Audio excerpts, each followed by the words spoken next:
आइए बच्चों, हम प्रश्नावली 1.2 का क्वेश्चन नंबर 3 करते हैं, जिसमें लिखा हुआ है अभाज्य गुणनखंड विधि द्वारा निम्नलिखित पूर्णांकों के एचसीएफ और एलसीएम ज्ञात कीजिए।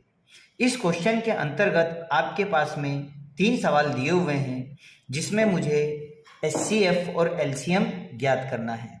तो आइए अपन करते हैं। सबसे पहला क्वेश्चन दिया है इन्होंने 12, 15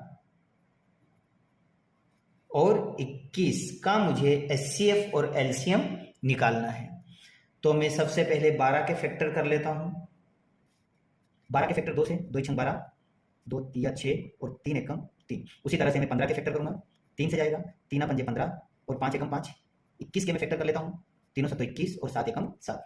तो इस तरह से मैं देखता हूं, यहाँ पर 12 के फैक्टर होते हैं मेरे पास में 2 की घात 2, क्योंकि मेरे पास 2 2 बार है, मल्टीप्लाई 3 की घात 1, और 15 के फैक्टर होते हैं मेरे पास, इसके अभाज्य गुणनखंड 3 की घात 1 और 5 की घात 1।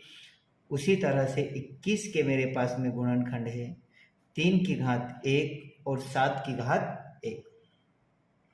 अब मैं इसका एचसीएफ निकालता हूं।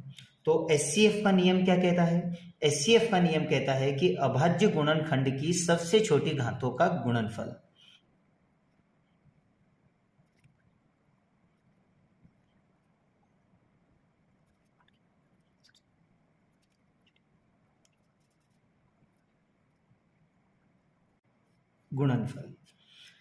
तो इस तरह से एचसीएफ मेरे पास में आएगा 12, 15 और 21 का, जिसमें मुझे अभाज्य गुणनखंड की सबसे छोटी घातों का गुणनफल लेना है। तो इसमें सबसे छोटी घात अगर देखी जाए तो मेरे पास में 3 है, जो तीनों में कॉमन है। तो 3 की घात 1, अर्थात मेरा आंसर होगा 3। अब मैं निकालता हूं एलसीएम। एलसीएम का नियम क्या कहता है? तो एलसीएम का नियम कहता है अभाज्य गुणनखंडों की सबसे बड़ी घातों का गुणनफल।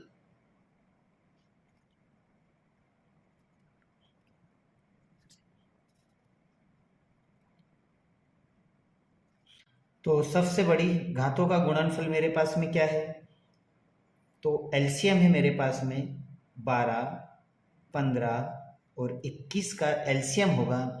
सबसे बड़ी घातें एलसीएम में 2 की घात 2 मल्टीप्लाई 3 की घात 1, 5 की घात 1 और 7 की घात 1। फिर से देख ले, 2 की घात सबसे बड़ी घात 2, फिर 3 की घात 1, 5 की घात 1 और 7 की घात 1। इन सबका जब मैं मल्टीप्लाई करता हूं तो मेरे पास मल्टीप्लाई आता है 2 2 2 दूनी 4 मल्टीप्लाई 3 मल्टीप्लाई 5 मल्टीप्लाई 7 बरोबर, और इन सब का मल्टीप्लाई आता है मेरे पास में 420। तो इस तरह से मेरे पास में इसका भी आंसर आ जाता है। अब हम लेते हैं क्वेश्चन नंबर 2। क्वेश्चन नंबर 2 है मेरे पास में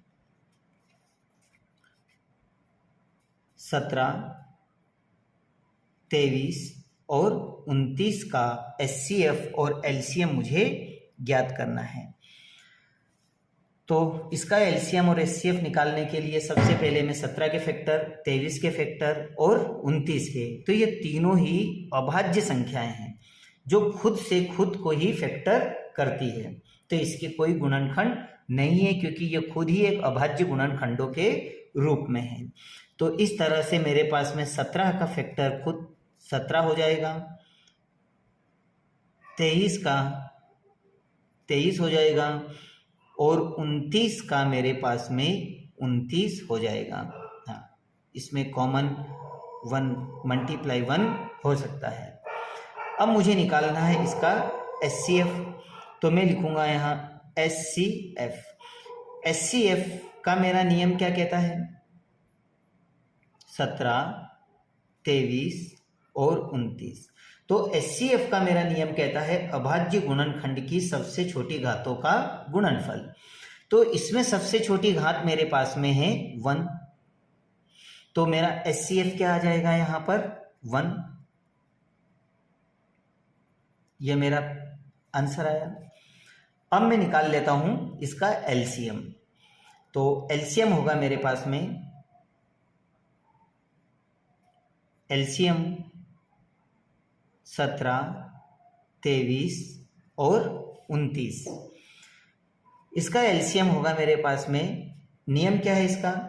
इसका नियम है LCM का अभाज्य गुणनखंडों की सबसे बड़ी घातों का गुणनफल, सबसे बड़ी घातों का।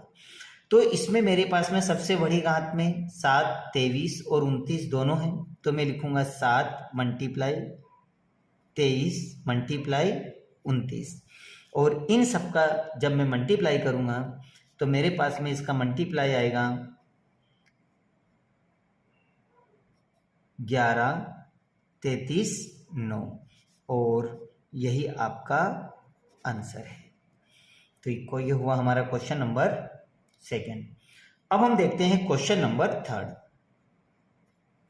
क्वेश्चन नंबर 3, क्वेश्चन नंबर 3 है मेरे पास 8, 9 और 25 का मुझे LCM और HCF निकालना है। तो पहले मैं 8 के फैक्टर कर लेता हूं।